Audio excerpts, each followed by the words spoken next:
Good morning, men. Let me show you something this morning. You see this block of salt? You'll notice that many farms with cattle and sheep have these blocks all over.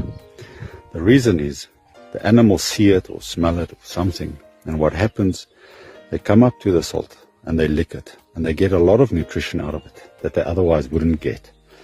But it also makes them thirsty. So they come here, they come to this water here, and they drink the water. And that water flushes their system, their kidneys, all those kinds of things. The Lord showed me this is what it means to be the salt of the earth. As it says in Psalm 34 verse 8, people need to walk up to you and taste and see that the Lord is good. They must taste you. They must smell the fragrance of Christ. They must taste the sweet taste of salt on you. Salt that purifies and sanctifies.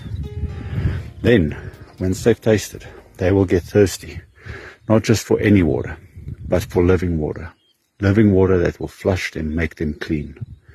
And I pray that in Jesus' name, you would be the salt of the earth, that you would know that your flavor means something, that we are not meant to be tasteless.